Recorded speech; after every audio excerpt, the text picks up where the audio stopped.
Hi everyone, welcome back to my kitchen. Today I'm going to start making kombucha. Kombucha is very easy to make at home. I used to make it all the time, and about 2 or 3 years ago I just stopped making it. My kids weren't drinking it like they used to, and I was making it, at that time I was making it by the gallons. I think I was making 2 gallons at a time, and then the kids started getting older.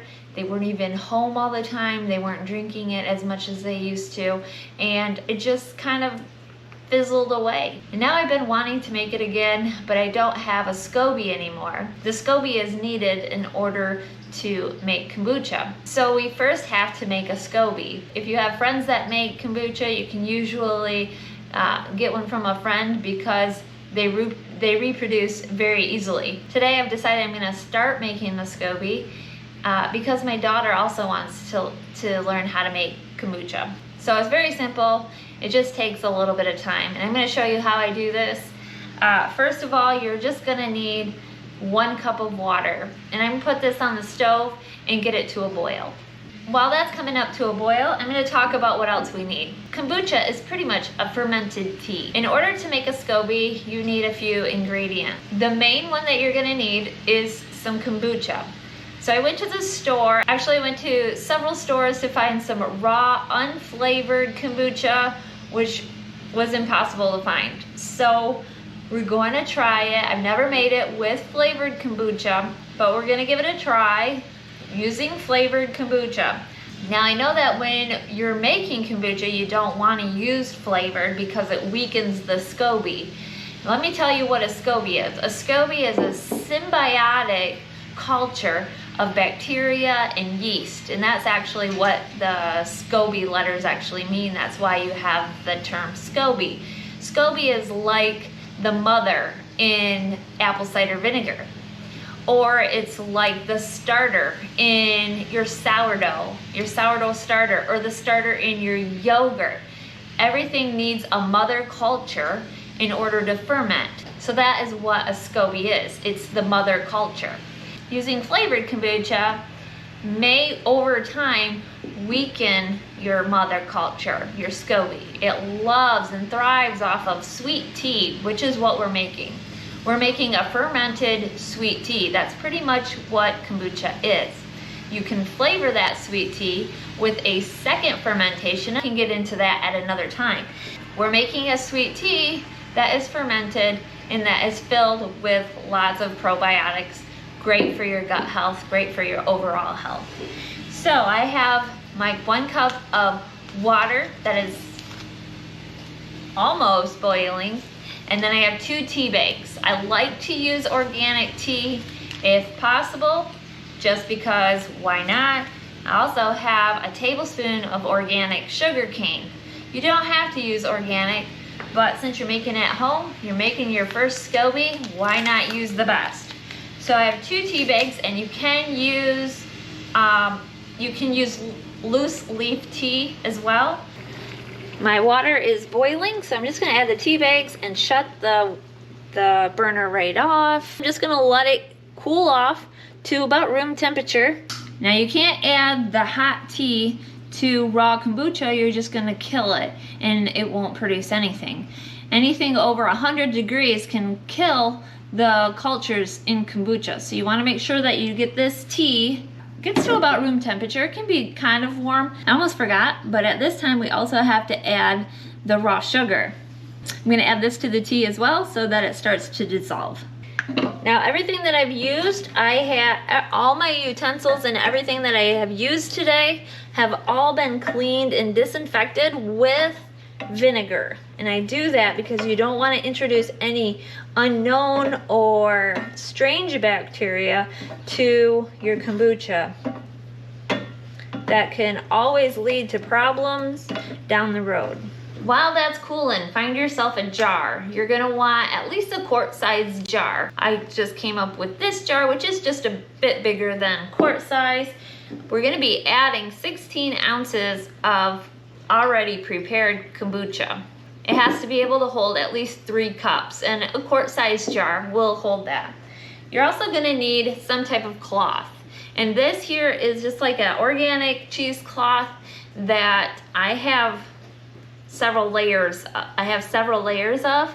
I like to use several layers. You don't really necessarily have to. I'm making this SCOBY in July, so at this time of the year we tend to have a lot of fruit flies, and fruit flies absolutely love kombucha, just like they love vinegar, they love your sourdough starter.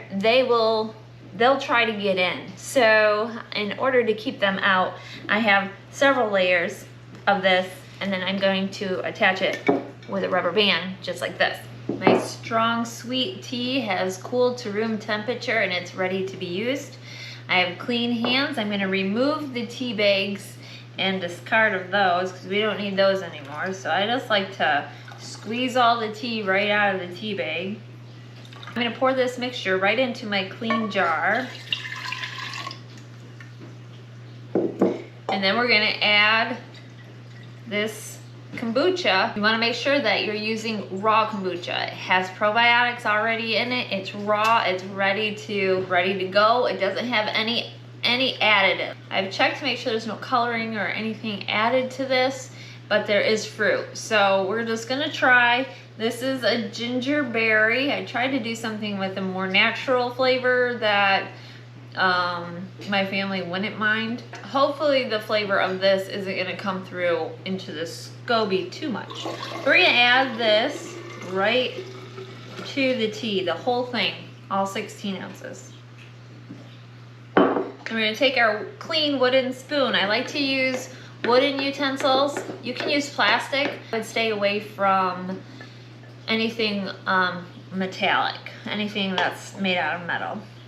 All right, so this is definitely foamy, and I think it's because it's been fermented twice. Usually if it's fruit flavored, it's been fermented twice. It gives it a more carbonated type taste. And now we're just going to cover it with our cheesecloth, fasten it with a rubber band. We're gonna put it somewhere where it's not gonna get disturbed, because SCOBY doesn't like to be jolted around, especially when it's forming. So we're gonna put this on a shelf where I can still look at it, but not jolt it. This is probably gonna take 2 to 4 weeks in order for the SCOBY to fully develop. And I'll keep you informed throughout the weeks to see how the growth of the SCOBY is going. It's been 1 week since I made this kombucha, and you can see how much the SCOBY has grown. It started growing, I would say, on day 3, maybe 4, and you could just start seeing a little layer of it, but now it's getting quite thick. We're gonna definitely give it a few more weeks. All right, it's been 2 weeks now, and this SCOBY is growing beautifully. I don't wanna bump it. I don't want it to be jolted or anything. It's starting to put on some thickness, so I'm thinking 1 more week and we'll be able to start making some kombucha out of this SCOBY. All right, it's been just over 3 weeks of letting our SCOBY grow. You see how thick that is?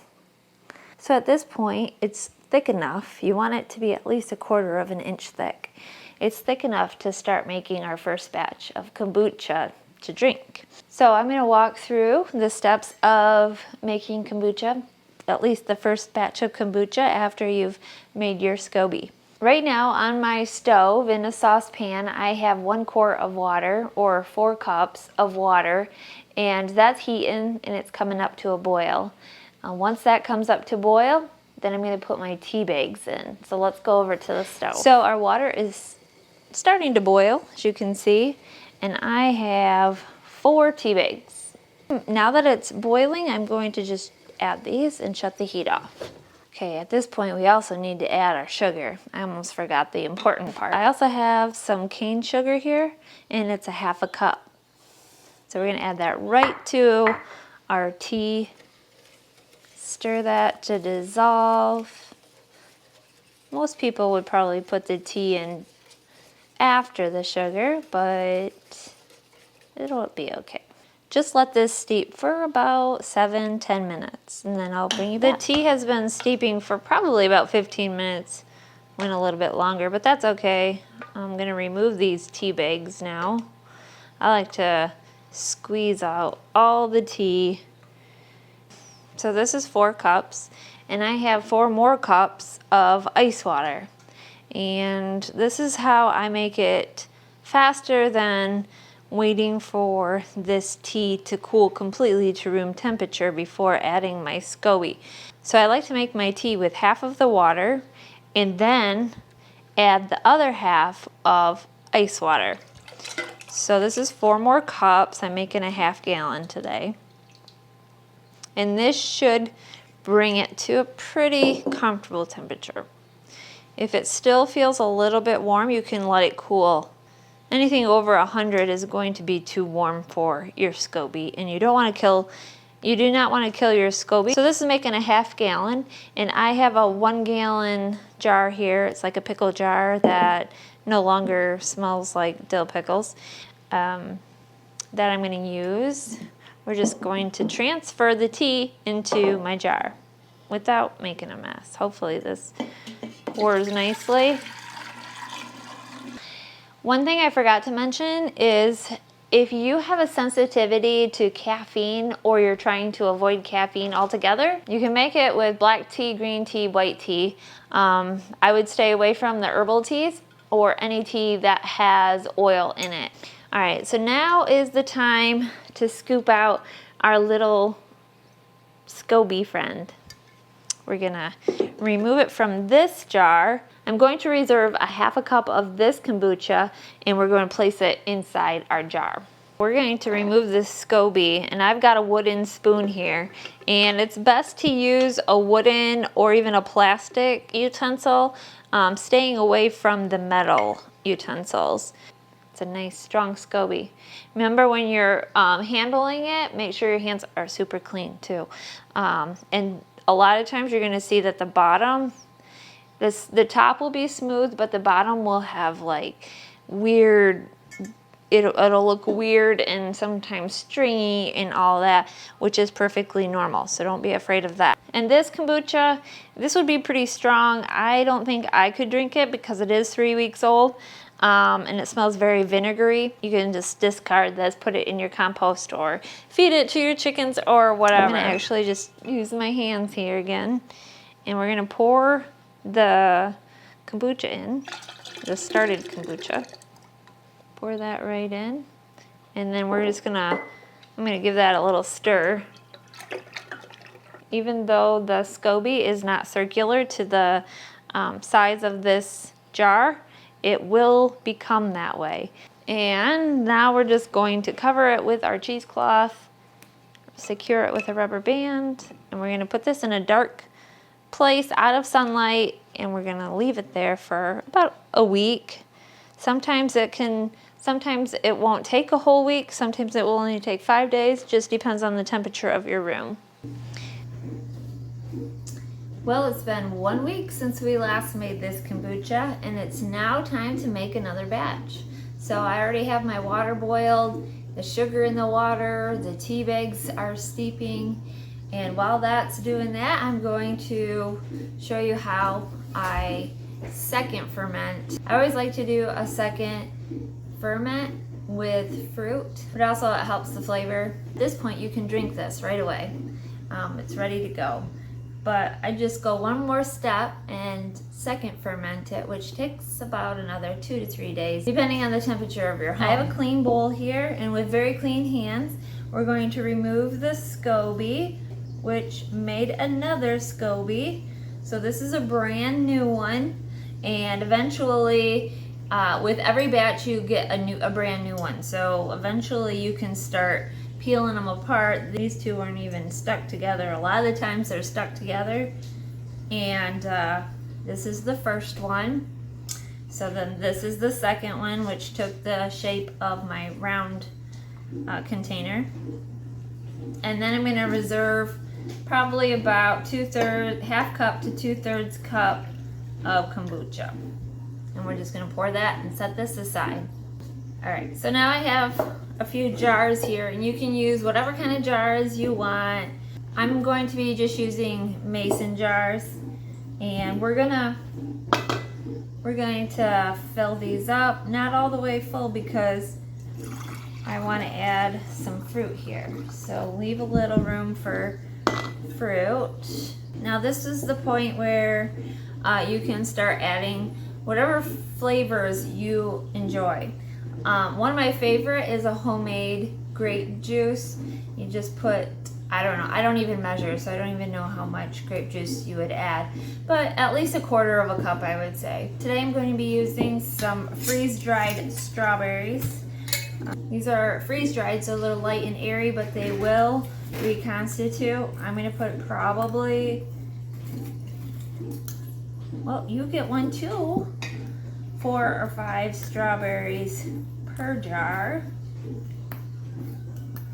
These were picked this spring from my garden, so they're gonna be so good. One of my husband's favorite is blueberry, so I have frozen blueberries, but you can use fresh blueberries for this, or dehydrated blueberries, that would be good. So I'm gonna just do blueberry and strawberry today. Filling these.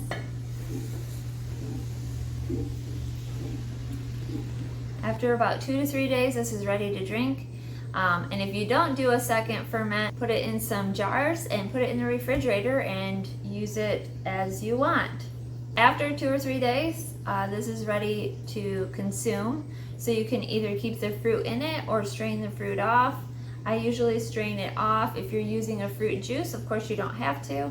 But after a couple days of second ferment, then it's time to store it in the refrigerator. Now I'm gonna work on my next batch. Thanks for watching, everyone. I hope I've answered some questions how to start a SCOBY and make kombucha. If you do have any more questions, leave them in the comments below, and I'll be sure to do my best to answer them. Until next time, have a blessed day, and we will see you later.